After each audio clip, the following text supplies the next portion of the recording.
Capítulo 34. El misterio de la inmortalidad.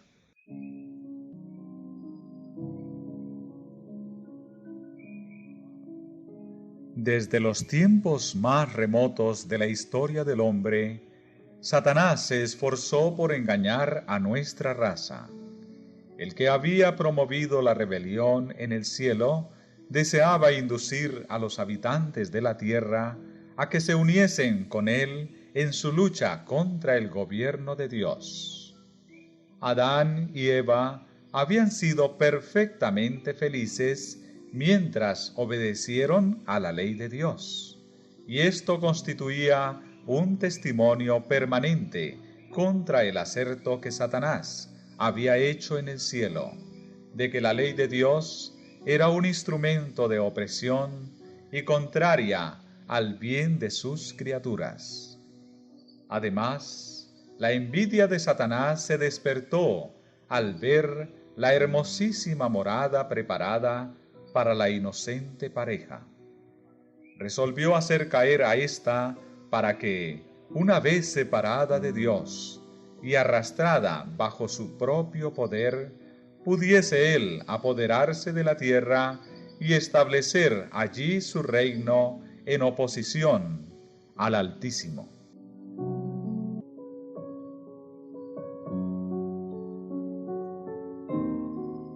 Si Satanás se hubiese presentado en su verdadero carácter, habría sido rechazado en el acto, pues Adán y Eva habían sido prevenidos contra este enemigo peligroso. Pero Satanás trabajó en la oscuridad, encubriendo su propósito a fin de poder realizar mejor sus fines. Valiéndose de la serpiente, que era entonces un ser de fascinadora apariencia, se dirigió a Eva, diciéndole: «¿Con que Dios os ha dicho, no comáis de todo árbol del huerto?» Si Eva hubiese rehusado entrar en discusión con el tentador, se habría salvado. Pero ella se aventuró a alegar con él, y entonces fue víctima de sus artificios. Así es como muchas personas son aún vencidas. Dudan y discuten respecto a la voluntad de Dios, y en lugar de obedecer sus mandamientos, aceptan teorías humanas que no sirven más que para encubrir los engaños de Satanás.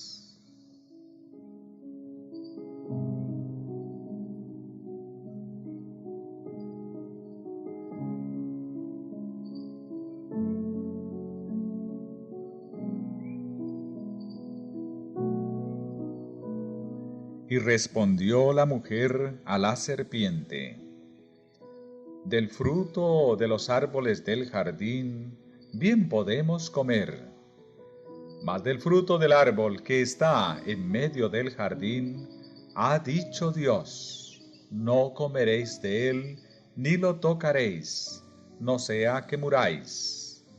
Entonces dijo la serpiente a la mujer: «De seguro que no moriréis. Antes bien, sabe Dios que el día que comiereis de él, vuestros ojos serán abiertos, y seréis como Dios, conocedores del bien y del mal». La serpiente declaró que se volverían como Dios, que tendrían más sabiduría que antes, y que serían capaces de entrar en un estado superior de existencia. Eva cedió a la tentación, y por influjo suyo Adán fue inducido a pecar. Ambos aceptaron la declaración de la serpiente de que Dios no había querido decir lo que había dicho.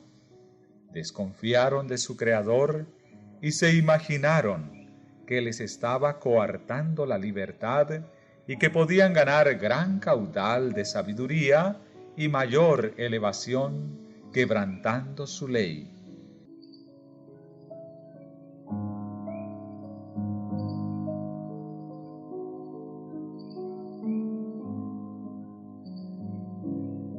Pero, ¿cómo comprendió Adán, después de su pecado, el sentido de las siguientes palabras? En el día que comieres de él, de seguro morirás. Comprendió que significaban lo que Satanás le había inducido a creer, que iba a ascender a un grado más alto de existencia. De haber sido así, habría salido ganando con la transgresión, y Satanás habría resultado en bienhechor de la raza. Pero Adán comprobó que no era tal el sentido de la declaración divina. Dios sentenció al hombre en castigo por su pecado, a volver a la tierra de donde había sido tomado. Polvo eres, y al polvo serás tornado.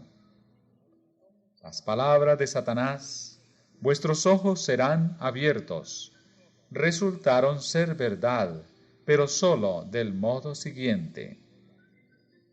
Después de que Adán y Eva hubieron desobedecido a Dios, sus ojos fueron abiertos y pudieron discernir su locura. Conocieron entonces lo que era el mal y probaron el amargo fruto de la transgresión.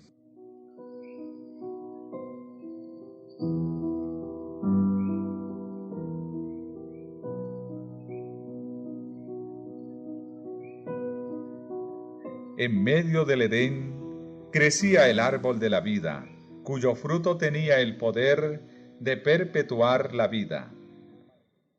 Si Adán hubiese permanecido obediente a Dios, habría seguido gozando de libre acceso a aquel árbol y habría vivido eternamente. Pero en cuanto hubo pecado, quedó privado de comer del árbol de la vida y sujeto a la muerte.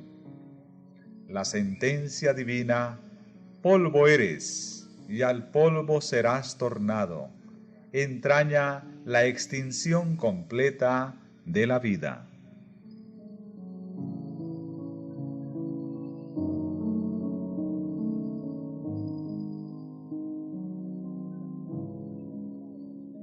La inmortalidad prometida al hombre, a condición de que obedeciera, se había perdido por la transgresión. Adán no podía transmitir a su posteridad lo que ya no poseía, y no habría quedado esperanza para la raza caída si Dios, por el sacrificio de su Hijo, no hubiese puesto la inmortalidad a su alcance. Como la muerte así pasó a todos los hombres, pues que todos pecaron, Cristo sacó a la luz la vida y la inmortalidad por el Evangelio. Y sólo por Cristo puede obtenerse la inmortalidad. Jesús dijo: el que cree en el Hijo tiene vida eterna, mas el que es incrédulo al Hijo no verá la vida. Todo hombre puede adquirir un bien tan inestimable si consiente en someterse a las condiciones necesarias. Todos los que perseverando en bien hacer, buscan gloria y honra e inmortalidad, recibirán la vida eterna.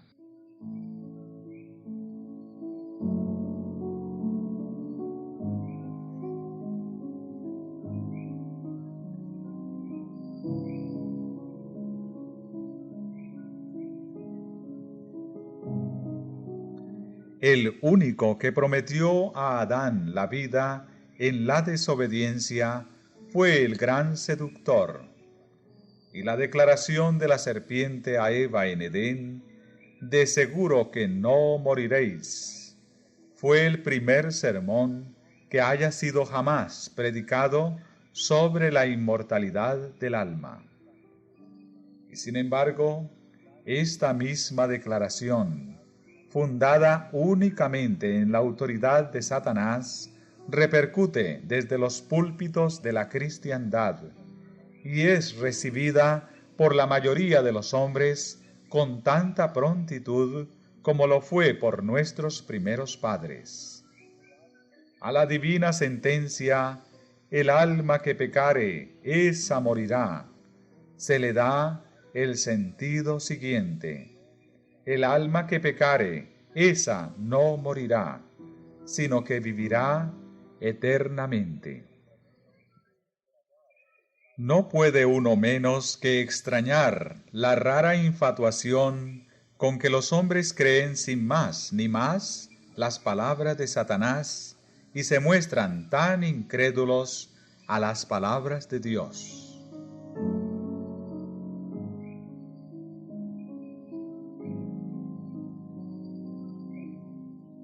Si al hombre, después de su caída, se le hubiese permitido tener libre acceso al árbol de la vida, habría vivido para siempre, y así el pecado se habría inmortalizado. Pero un querubín y una espada que arrojaba llamas guardaban el camino del árbol de la vida. Y a ningún miembro de la familia de Adán le ha sido permitido salvar esa raya y participar de esa fruta de la vida. Por consiguiente, no hay ni un solo pecador inmortal.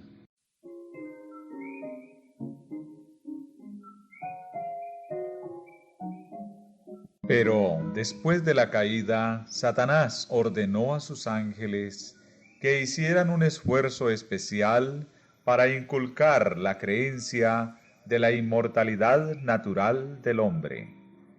Y después de haber inducido a la gente a aceptar este error, debían llevarla a la conclusión de que el pecador viviría en penas eternas.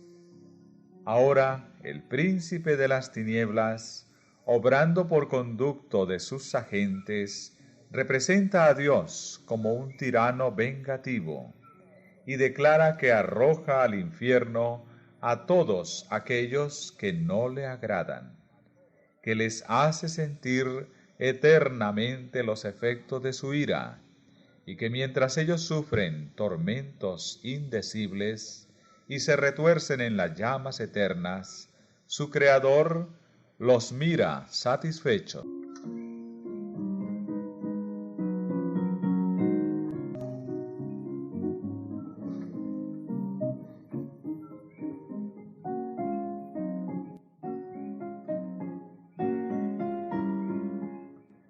Así es como el gran enemigo reviste con sus propios atributos al Creador y bienhechor de la humanidad. La crueldad es satánica. Dios es amor, y todo lo que Él creó era puro, santo y amable, hasta que el pecado fue introducido por el primer gran rebelde. Satanás mismo es el enemigo que tienta al hombre y lo destruye, luego si puede. Y cuando se ha adueñado de su víctima, se alaba de la ruina que ha causado. Si ello le fuese permitido, prendería a toda la raza humana en sus redes. Si no fuese por la intervención del poder divino, ni hijo ni hija de Adán escaparían.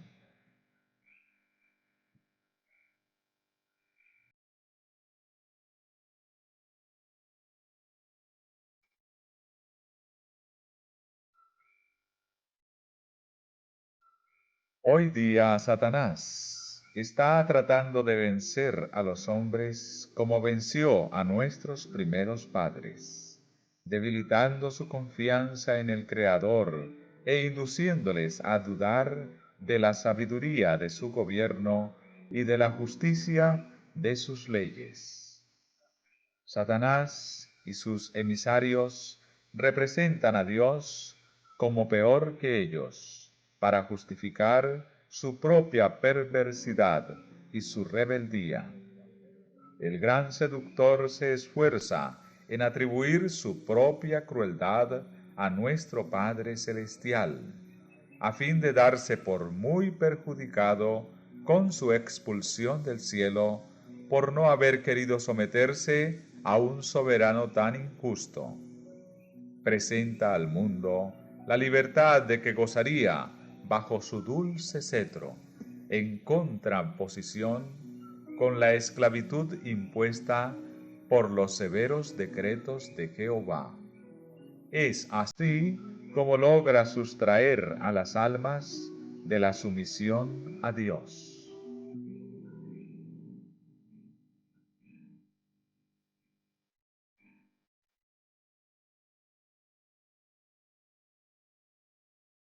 Cuán repugnante a todo sentimiento de amor y de misericordia, y hasta a nuestro sentido de justicia, es la doctrina según la cual después de muertos los impíos son atormentados con fuego y azufre en un infierno que arde eternamente, y por los pecados de una corta vida terrenal deben sufrir tormentos por tanto tiempo como Dios viva. Sin embargo, esta doctrina ha sido enseñada muy generalmente y se encuentra aún incorporada en muchos de los credos de la cristiandad. Un sabio teólogo sostuvo: el espectáculo de los tormentos del infierno aumentará para siempre la dicha de los santos.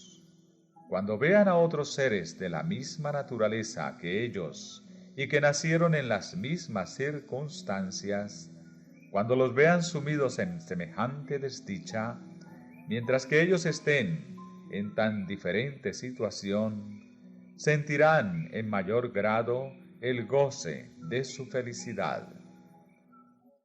Otro dijo lo siguiente: mientras que la sentencia de reprobación se esté llevando a efecto por toda la eternidad sobre los desgraciados que sean objeto de la ira, el humo de sus tormentos subirá eternamente también a la vista de los que sean objeto de misericordia, y que, en lugar de compadecerse de aquellos, exclamarán: Amén, aleluya, alabad al Señor.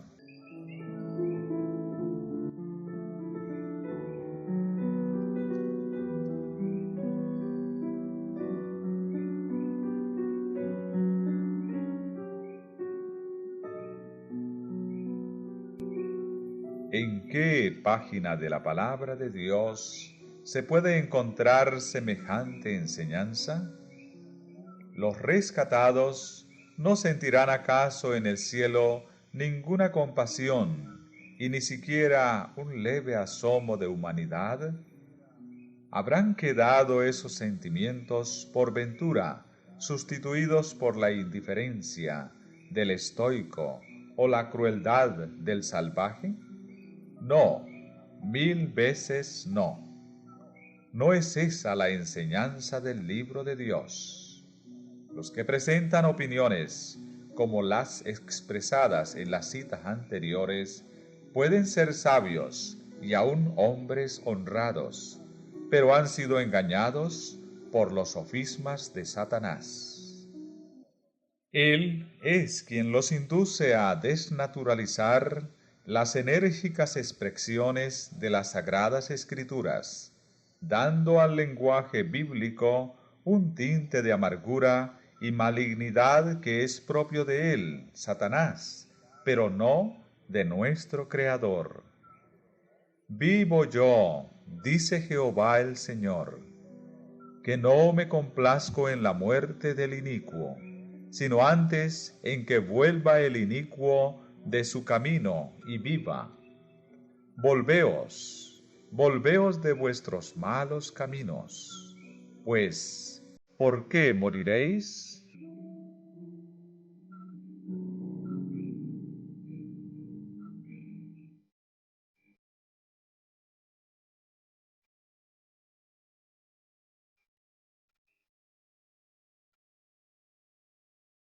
¿Qué ganaría Dios con que creyéramos que Él se goza en contemplar los tormentos eternos, que se deleita en oír los gemidos, los gritos de dolor y las imprecaciones de las criaturas a quienes mantiene sufriendo en las llamas del infierno?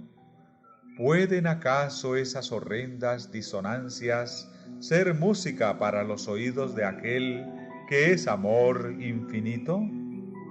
Se alega que esas penas sin fin que sufren los malos demuestran el odio de Dios hacia el pecado, ese mal tan funesto a la paz y al orden del universo. ¡Oh, qué horrible blasfemia! Como si el odio que Dios tiene al pecado fuese motivo para eternizar el pecado. Pues según las enseñanzas de esos mismos teólogos, los tormentos continuos y sin esperanza de misericordia enfurecen sus miserables víctimas, que al manifestar su ira con juramentos y blasfemias, aumentan continuamente el peso de su culpabilidad. La gloria de Dios no obtiene realce con que se perpetúe el pecado al través de los siglos sin fin.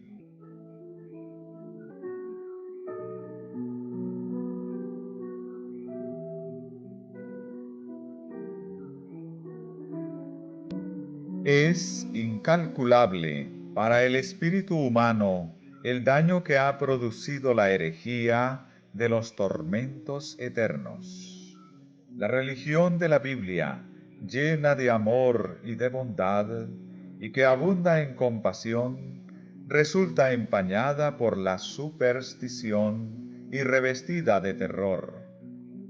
Cuando consideramos con cuál falsos colores Satanás pintó el carácter de Dios, podemos admirarnos de que se tema y hasta se aborrezca a nuestro Creador misericordioso.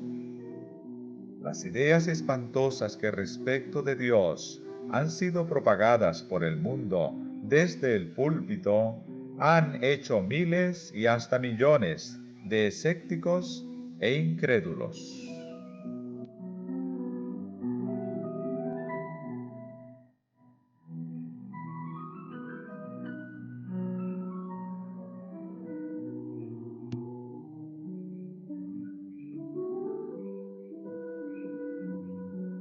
La teoría de las penas eternas es una de las falsas doctrinas que constituyen el vino de las abominaciones de Babilonia, del cual ella da de beber a todas las naciones. Es verdaderamente inexplicable que los ministros de Cristo hayan aceptado esta herejía y la hayan proclamado desde el púlpito. La recibieron de Roma, como de Roma también recibieron el falso día de reposo. Es cierto que dicha herejía ha sido enseñada por hombres piadosos y eminentes, pero la luz sobre este asunto no les había sido dada como a nosotros.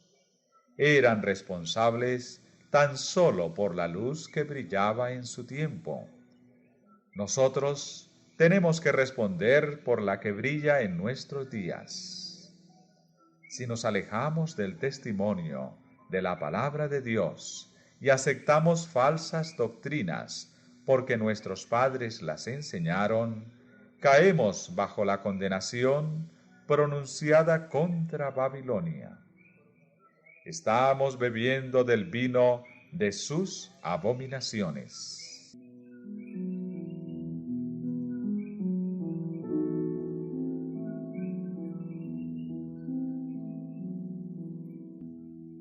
Muchos, a quienes subleva la doctrina de los tormentos eternos, se lanzan al error opuesto. Ven que las santas escrituras representan a Dios como un ser lleno de amor y compasión, y no pueden creer que haya de entregar sus criaturas a las llamas de un infierno eterno. Pero, Como creen que el alma es de por sí inmortal, no ven otra alternativa que sacar la conclusión de que toda la humanidad será finalmente salvada.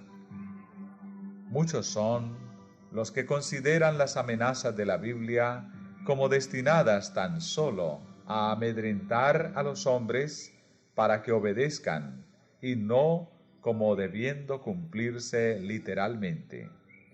Así el pecador puede vivir en placeres egoístas, sin prestar atención alguna a lo que Dios exige de él, y esperar, sin embargo, que será recibido finalmente en su gracia. Semejante doctrina, que así especula con la misericordia divina, pero ignora su justicia, agrada al corazón carnal y alienta a los malos en su iniquidad.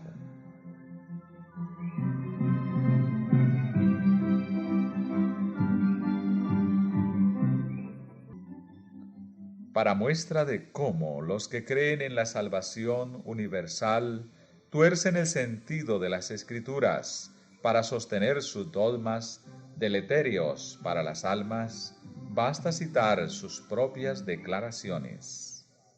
En los funerales de un joven irreligioso, muerto instantáneamente en una desgracia, un ministro universalista escogió por texto de su discurso las siguientes palabras que se refieren a David. Ya estaba consolado acerca de Amnón, que era muerto.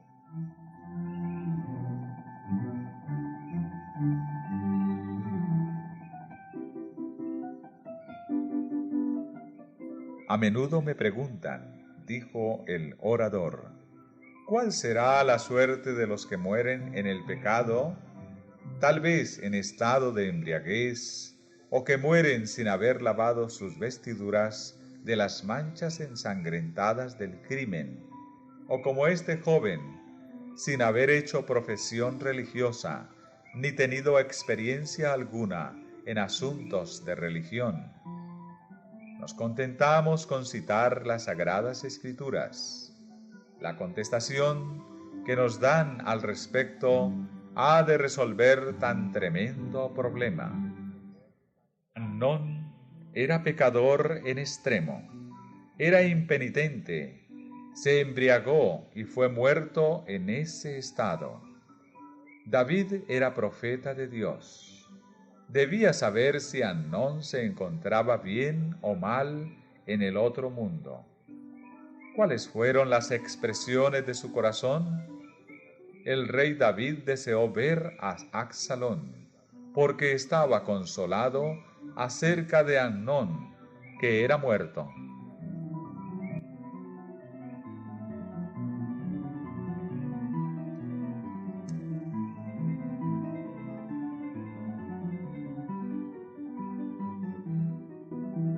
¿Y qué debemos deducir de estas palabras?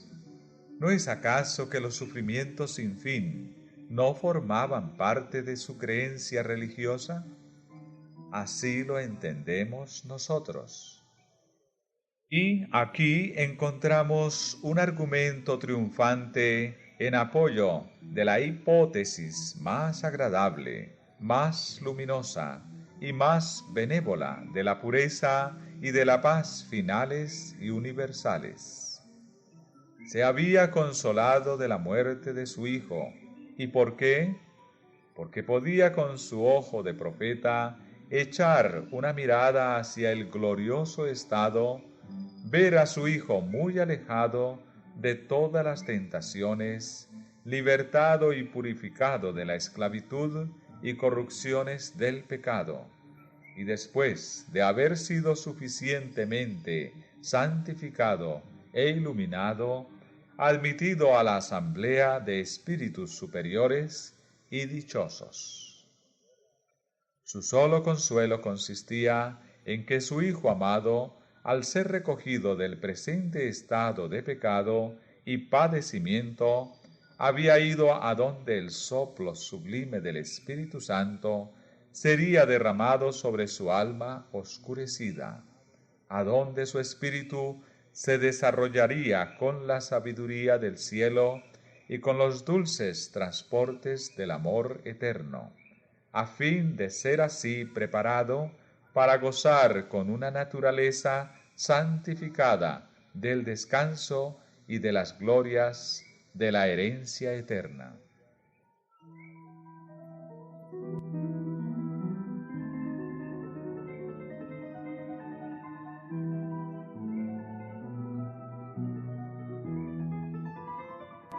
Con esto queremos dar a entender que creemos que la salvación del cielo no depende en nada de lo que podamos hacer en esta vida, ni de un cambio actual de corazón, ni de una creencia actual, ni de una profesión de fe religiosa.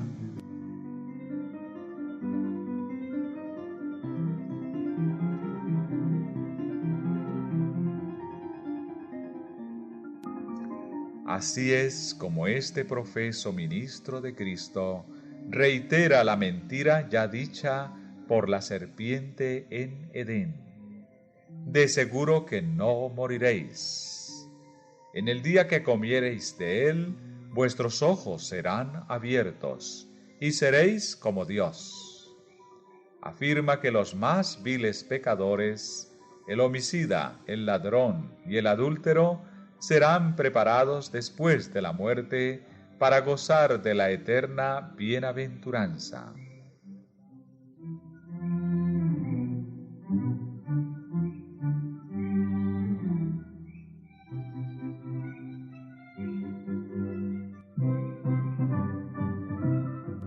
¿Y de dónde saca sus conclusiones este falseador de las Sagradas Escrituras? De una simple frase que expresa la sumisión de David a la dispensación de la providencia.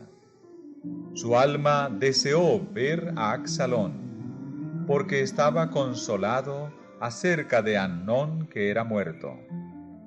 Al mitigarse con el andar del tiempo la acrimonía de su aflicción, sus pensamientos se volvieron del hijo muerto al hijo vivo, que se había desterrado voluntariamente por temor al justo castigo de su crimen. Y esto es una evidencia de que el incestuoso y ebrio Amnón fue al morir llevado inmediatamente a la morada de los bienaventurados, para ser purificado y preparado allí para la sociedad de los ángeles inmaculados. Fábula amena, por cierto, muy apropiada para satisfacer el corazón carnal. Es la doctrina del mismo Satanás y produce el efecto que él desea. ¿Es entonces de extrañar que con tales enseñanzas la iniquidad abunde?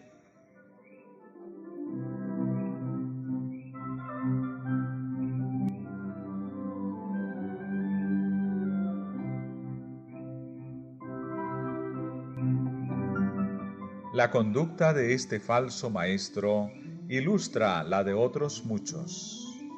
Desprenden de sus contextos unas cuantas palabras de las Sagradas Escrituras, por más que en muchos casos aquellos encierren un significado contrario al que se les presta.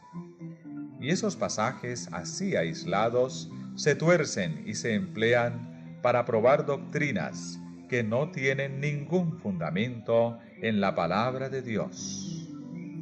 El pasaje citado para probar que el borracho Amnón está en el cielo no pasa de ser una mera conjetura, a la que contradice terminantemente la declaración llana y positiva de las Santas Escrituras, de que los dados a la embriaguez no poseerán el reino de Dios. Y así es como los que dudan, los incrédulos y los escépticos, convierten la verdad en mentira. Y con tales sofismas se engaña a muchos y se los arrulla en la cuna de una seguridad carnal.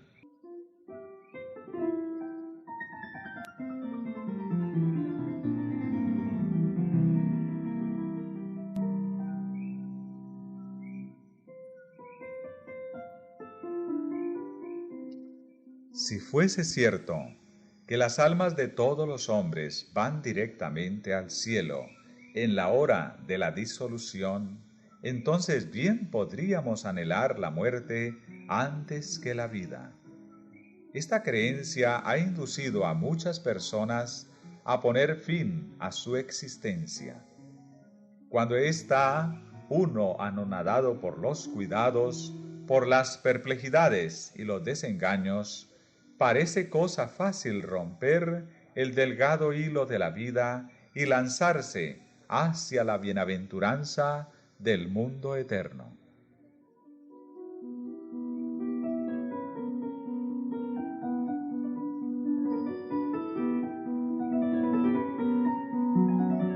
Dios declara positivamente en su palabra que castigará a los transgresores de su ley. Los que se lisonjean con la idea de que es demasiado misericordioso para ejecutar su justicia contra los pecadores, no tienen más que mirar a la cruz del Calvario. La muerte del Inmaculado Hijo de Dios testifica que la paga del pecado es muerte, que toda violación de la ley de Dios debe recibir su justa retribución. Cristo, que era sin pecado, se hizo pecado a causa del hombre. Cargó con la culpabilidad de la transgresión y sufrió tanto cuando su Padre apartó su faz de él, que su corazón fue destrozado y su vida aniquilada. Hizo todos esos sacrificios a fin de redimir al pecador. De ningún otro modo habría podido el hombre libertarse de la penalidad del pecado. Y toda alma que se niegue a participar de la expiación conseguida a tal precio, debe cargar en su propia persona con la culpabilidad y con el castigo por la transgresión. Ha hecho a los hombres una declaración respecto de su carácter y de su modo de proceder con el pecado. Jehová, Jehová, Dios compasivo y clemente, lento en iras y grande en misericordia y en fidelidad, que usa de misericordia hasta la 1000ª generación, que perdona la iniquidad, la transgresión y el pecado, pero que de ningún modo tendrá por inocente al rebelde. Destruirá a todos los inicuos. Los transgresores todos a una serán destruidos. El porvenir de los malos será cortado. El poder y la autoridad del gobierno de Dios serán empleados para vencer la rebelión. Sin embargo, todas las manifestaciones de su justicia retributiva estarán perfectamente en armonía con el carácter de Dios, de un Dios misericordioso, paciente y benévolo. ¿Obligará a hacer su voluntad?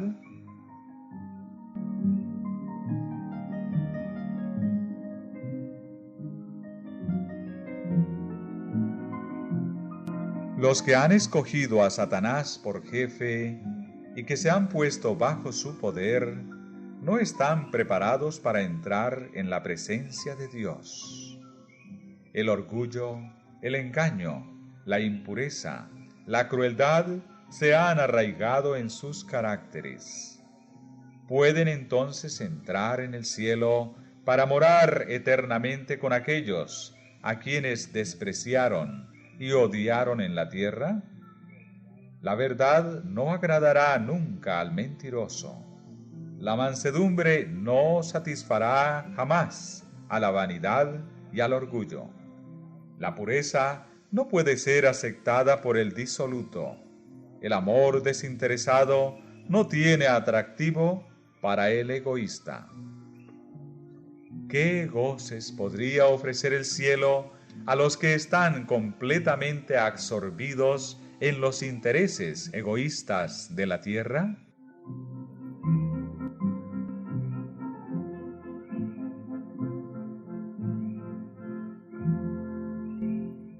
¿Acaso podrían aquellos que han pasado su vida en rebelión contra Dios ser transportados de pronto al cielo y contemplar el alto y santo estado de perfección que allí se ve, donde toda alma rebosa de amor, todo semblante irradia alegría?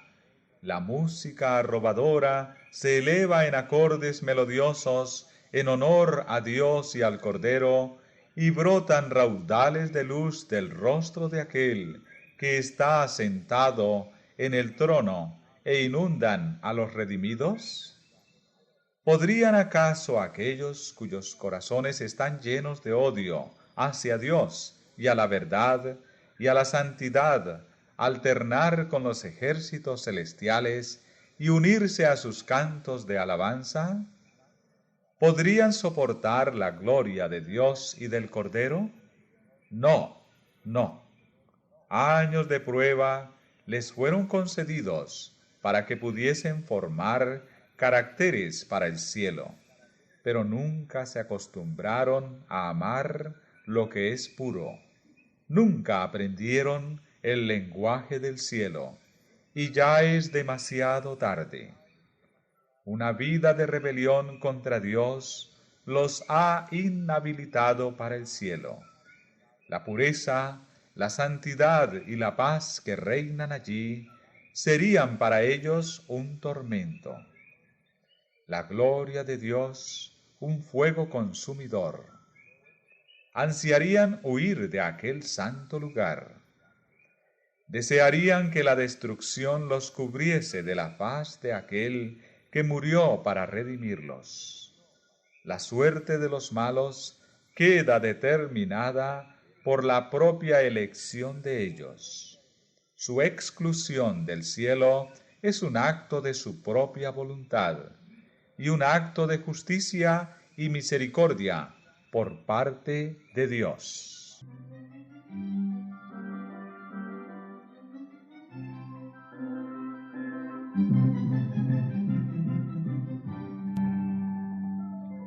Del mismo modo que las aguas del diluvio, las llamas del gran día proclamarán el veredicto de Dios de que los malos son incurables. Ellos no tienen ninguna disposición para someterse a la autoridad divina. Han ejercitado su voluntad en la rebeldía, y cuando termine la vida será demasiado tarde para desviar la corriente de sus pensamientos en sentido opuesto, demasiado tarde para volverse de la transgresión hacia la obediencia, del odio hacia el amor.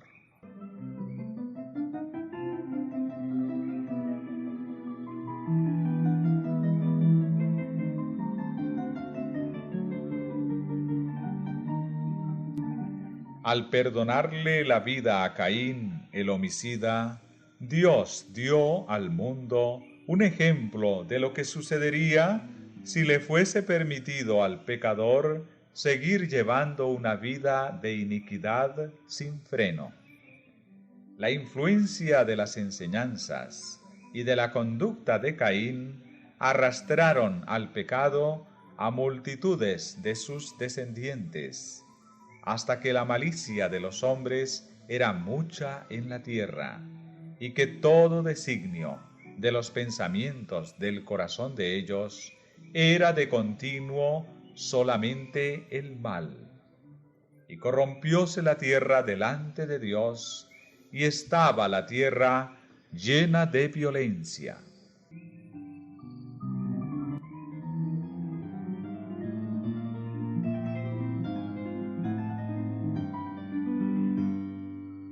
Fue por misericordia para con el mundo, por lo que Dios barrió los habitantes de él en tiempos de Noé. Fue también por misericordia, por lo que destruyó a los habitantes corrompidos de Sodoma. Debido al poder engañador de Satanás, los obreros de iniquidad se granjean simpatía y admiración, y arrastran a otros a la rebelión. Así sucedió en días de Caín y de Noé, como también en tiempo de Abraham y de Lot. Y así sucede en nuestros días. Por misericordia, para con el universo, destruirá a Dios finalmente a los que rechazan su gracia.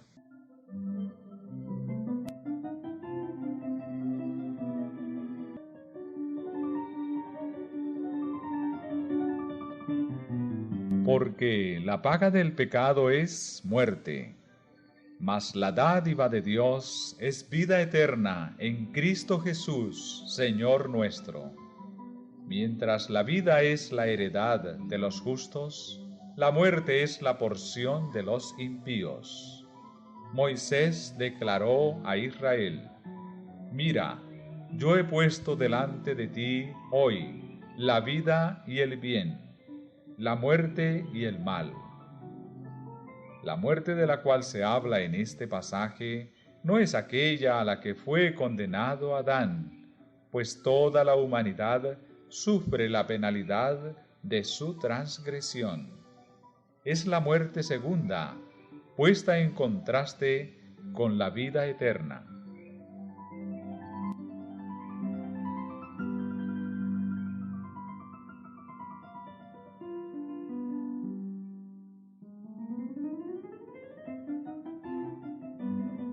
A consecuencia del pecado de Adán, la muerte pasó a toda la raza humana. Todos descienden igualmente a la tumba, y debido a las disposiciones del plan de salvación, todos saldrán de los sepulcros. Ha de haber resurrección de los muertos, así de justos como de injustos. Porque así como en Adán todos mueren, así también en Cristo todos serán vivificados. Pero queda sentada una distinción entre las dos clases que serán resucitadas. Todos los que están en los sepulcros oirán su voz del Hijo del Hombre, y los que hicieron bien saldrán a resurrección de vida, mas los que hicieron mal a resurrección de condenación. Los que hayan sido tenidos por dignos de resucitar para la vida son llamados dichosos y santos. Sobre los tales, la segunda muerte no tiene poder. Pero los que no hayan asegurado para sí el perdón por medio del arrepentimiento y de la fe, recibirán el castigo señalado a la transgresión, la paga del pecado. Sufrirán un castigo de duración e intensidad diversas según sus obras, pero que terminará finalmente en la segunda muerte. Como, en conformidad con su justicia y con su misericordia, Dios no puede salvar al pecador en sus pecados, le priva de la existencia misma que sus transgresiones tenían ya comprometida y de la que se ha mostrado indigno. Un escritor inspirado dice: Pues de aquí a poco no será el malo, y contemplarás sobre su lugar, y no parecerá. Y otro dice: serán como si no hubieran sido.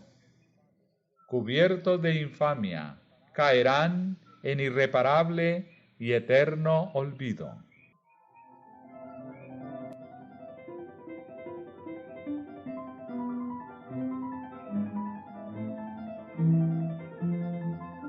Así se pondrá fin al pecado y a toda la desolación y las ruinas que de él procedieron. El salmista dice: reprendiste gentes, destruiste al malo, raíste el nombre de ellos para siempre jamás. Oh enemigo, acabados son para siempre los asolamientos.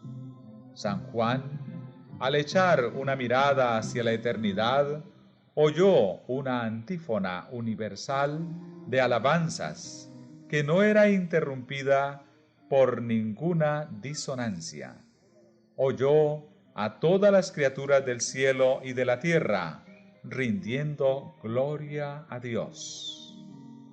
No habrá entonces almas perdidas que blasfemen a Dios, retorciéndose en tormento sin fin, ni seres infortunados que desde el infierno unan sus gritos de espanto a los signos de los elegidos.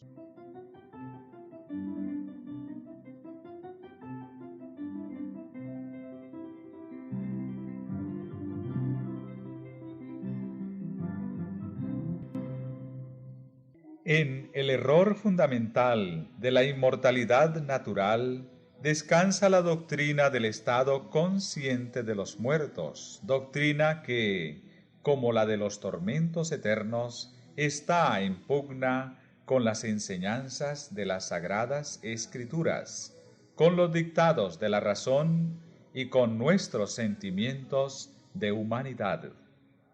Según la creencia popular, los redimidos en el cielo están, al cabo del todo, lo que pasan en la tierra, y especialmente de lo que les pasa a los amigos que dejaron atrás. Pero, ¿cómo podría ser fuente de dicha para los muertos el tener conocimiento de las aflicciones y congojas de los vivos, el ver los pecados cometidos por aquellos a quienes aman y verlos sufrir todas las penas, desilusiones y angustias de la vida? ¿Cuánto podrían gozar de la bienaventuranza del cielo los que revolotean alrededor de sus amigos en la tierra?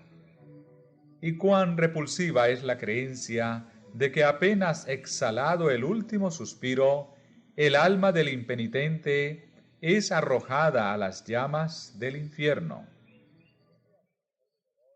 ¿En qué abismo de dolor no deben sumirse los que ven a sus amigos bajar a la tumba sin preparación para entrar en una eternidad de pecado y de dolor?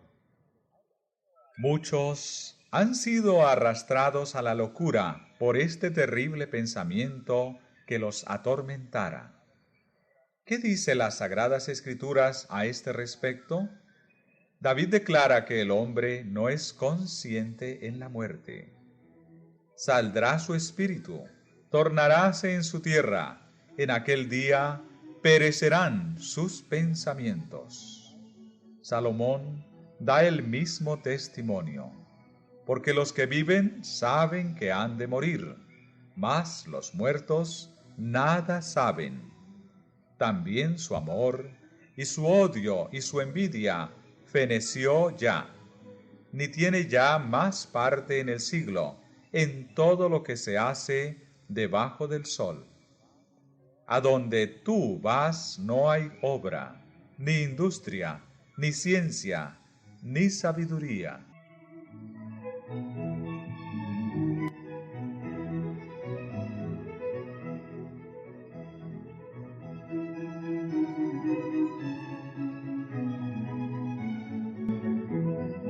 Cuando, en respuesta a sus oraciones, la vida de Ezequías fue prolongada por 15 años, el rey, agradecido, tributó a Dios loores por su gran misericordia.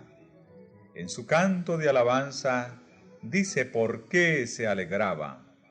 No te ha de alabar el sepulcro, la muerte no te celebrará, ni esperarán en tu verdad los que bajan al hoyo. El viviente sí, él te alabará, como yo, el día de hoy. La teología de moda presenta a los justos que fallecen como si estuvieran en el cielo, gozando de la bienaventuranza y loando a Dios con lenguas inmortales. Pero Ezequías no veía tan gloriosa perspectiva en la muerte. Sus palabras concuerdan con el testimonio del salmista. porque en la muerte no hay memoria de ti. ¿Quién te lo hará en el sepulcro? No son los muertos los que alaban a Jehová, ni todos los que bajan al silencio.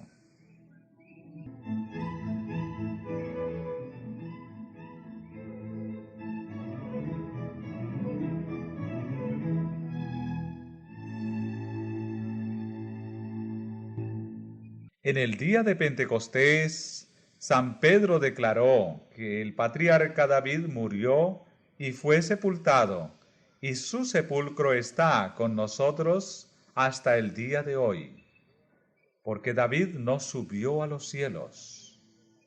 El hecho de que David permanecerá en el sepulcro hasta el día de la resurrección prueba que los justos no van al cielo cuando mueren. Es sólo mediante la resurrección y en virtud como consecuencia de la resurrección de Cristo, por lo cual David podrá finalmente sentarse a la diestra de Dios.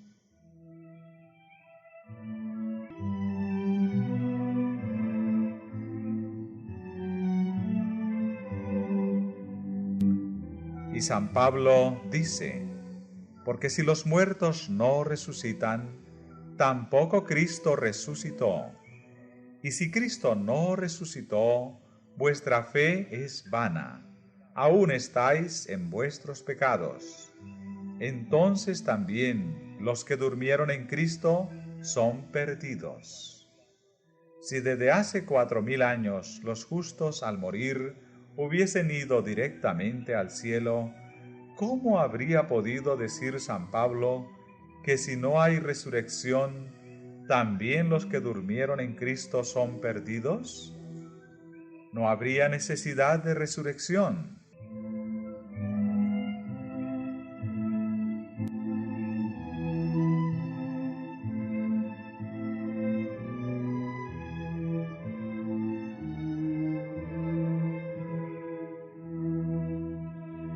El mártir Tyndall, refiriéndose al estado de los muertos, declaró: confieso francamente que no estoy convencido de que ellos gocen ya de la plenitud de gloria en que se encuentran Dios y los ángeles elegidos.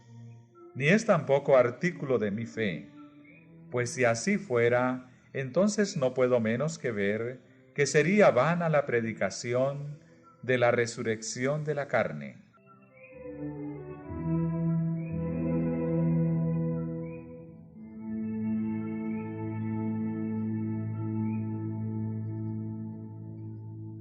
Es un hecho incontestable que la esperanza de pasar al morir a la felicidad eterna ha llevado a un descuido general de la doctrina bíblica de la resurrección. Esta tendencia ha sido notada por el doctor Adam Clarke, quien escribió: la doctrina de la resurrección parece haber sido mirada por los cristianos como si tuviera una importancia mucho mayor que la que se le concede hoy. ¿Cómo es eso? Los apóstoles insistían siempre en ella y por medio de ella incitaban a los discípulos de Cristo a que fuesen diligentes, obedientes y de buen ánimo. Pero sus sucesores actuales casi nunca la mencionan. Tal la predicación de los apóstoles y tal la fe de los primitivos cristianos, tal nuestra predicación y tal la fe de los que nos escuchan.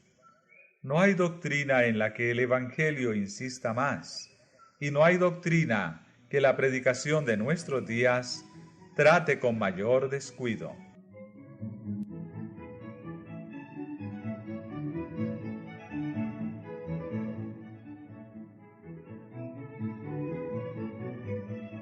Y así siguieron las cosas hasta resultar en que la gloriosa verdad de la resurrección quedó casi completamente oscurecida y perdida de vista por el mundo cristiano. Es así que un escritor religioso autorizado, comentando las palabras de San Pablo en Primera de Tesalonicenses 4, 13 al 18, dice: para todos los fines prácticos de consuelo, la doctrina de la inmortalidad bienaventurada de los justos reemplaza para nosotros cualquier doctrina dudosa de la segunda venida del Señor.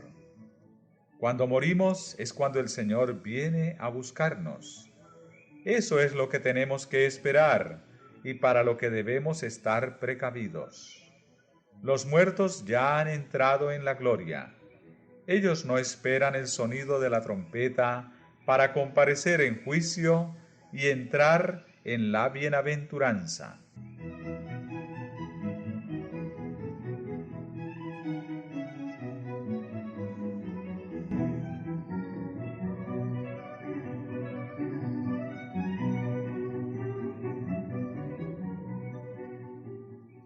Pero cuando Jesús estaba a punto de dejar a sus discípulos, no les dijo que irían pronto a reunírsele. Voy a prepararos el lugar, les dijo, y si yo fuere y os preparare el lugar, vendré otra vez y os recibiré conmigo. Y San Pablo nos dice además que el mismo Señor, con aclamación, con voz de arcángel y con trompeta de Dios, descenderá del cielo, y los muertos en Cristo resucitarán primero. Luego nosotros, los que vivimos, los que quedamos, juntamente con ellos, seremos arrebatados en las nubes a recibir al Señor en el aire, y así estaremos siempre con el Señor. Y agrega: por tanto, consolaos los unos a los otros en estas palabras. Cuán grande es el contraste entre estas palabras de consuelo y las del ministro universalista citadas anteriormente. Este último consolaba a los amigos en duelo con la seguridad de que, por pecaminoso que hubiese sido el fallecido, apenas hubo exhalado su último suspiro, debió ser recibido entre los ángeles. San Pablo recuerda a sus hermanos la futura venida del Señor, cuando las losas de las tumbas serán rotas y los muertos en Cristo resucitarán para la vida eterna.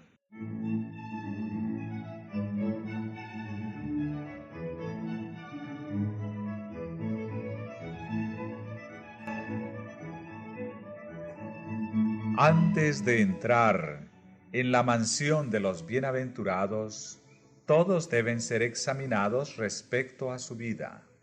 Su carácter y sus actos deben ser revisados por Dios. Todos deben ser juzgados con arreglo a lo escrito en los libros y recompensados según hayan sido sus obras. Este juicio no se verifica en el momento de la muerte.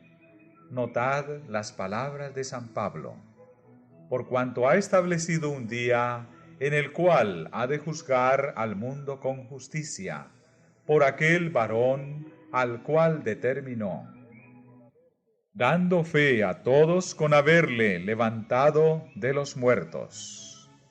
El apóstol enseña aquí, lisa y llanamente, que cierto momento, entonces por venir, había sido fijado para el juicio del mundo.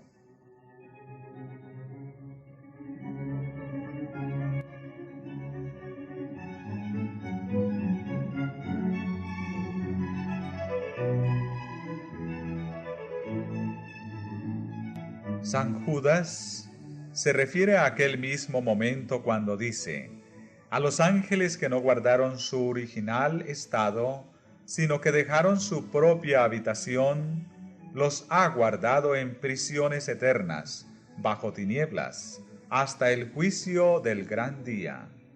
Y luego cita las palabras de Enoc: he aquí que viene el Señor, con las huestes innumerables de sus santos ángeles, para ejecutar juicio sobre todos. San Juan declara que vio a los muertos pequeños y grandes, estar en pie delante del trono. Y abriéronse los libros, y los muertos fueron juzgados de acuerdo con las cosas escritas en los libros.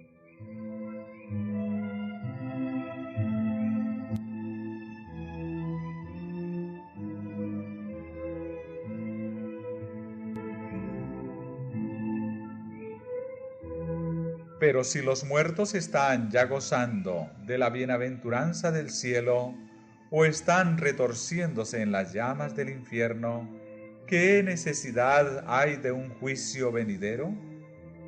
Las enseñanzas de la palabra de Dios respecto a estos importantes puntos no son oscuras ni contradictorias. Una inteligencia mediana puede entenderlas.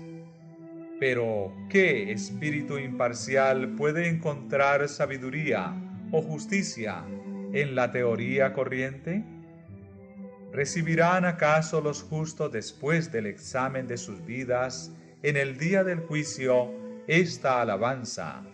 Muy bien, siervo bueno y fiel, entra en el gozo de tu Señor.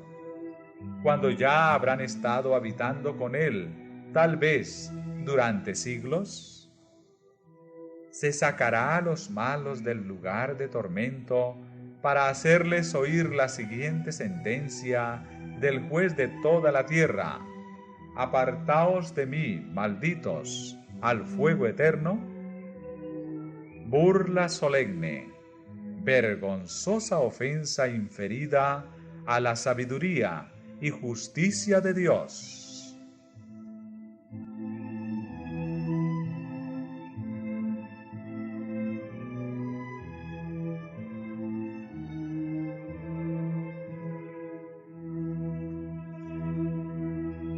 La teoría de la inmortalidad del alma fue una de aquellas falsas doctrinas que Roma recibió del paganismo para incorporarla en el cristianismo.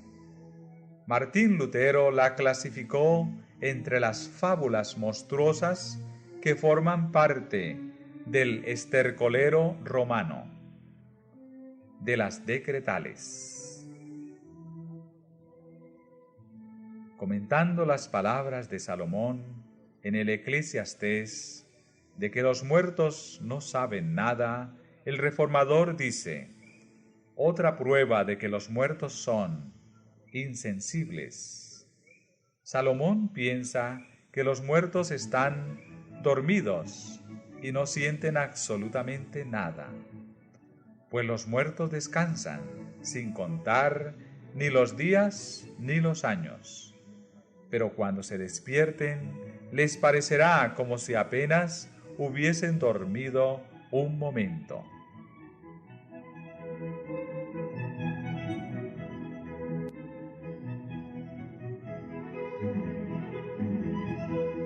En ningún pasaje de las Santas Escrituras se encuentra declaración alguna de que los justos reciban su recompensa y los malos su castigo en el momento de la muerte.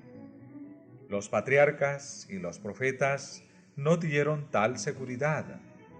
Cristo y sus apóstoles no la mencionaron siquiera.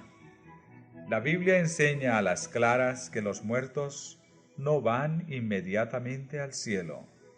Se les representa como si estuvieran durmiendo hasta el día de la resurrección. El día mismo en que se corta el cordón de plata y se quiebra el tazón de oro, perecen los pensamientos de los hombres. Los que bajan a la tumba permanecen en el silencio. Nada saben de lo que se hace bajo el sol. Descanso bendito para los exhaustos justos. Largo o corto, el tiempo no les parecerá más que un momento. Duermen hasta que la trompeta de Dios los despierte para entrar en una gloriosa inmortalidad, porque sonará la trompeta, y los muertos resucitarán incorruptibles. Porque es necesario que este cuerpo corruptible se revista de incorrupción, y que este cuerpo mortal se revista de inmortalidad. Y cuando este cuerpo corruptible se haya revestido de incorrupción, y este cuerpo mortal se haya revestido de inmortalidad, entonces será verificado el dicho que está escrito: tragada ha sido la muerte victoriosamente. En el momento en que sean despertados de su profundo sueño, reanudarán el curso de sus pensamientos interrumpidos por la muerte. La última sensación fue la angustia de la muerte. El último pensamiento era el de que caían bajo el poder del sepulcro. Cuando se levanten de la tumba, su primer alegre pensamiento se expresará en el hermoso grito de triunfo: ¿dónde está, oh muerte, tu aguijón? ¿Dónde está, oh sepulcro, tu victoria?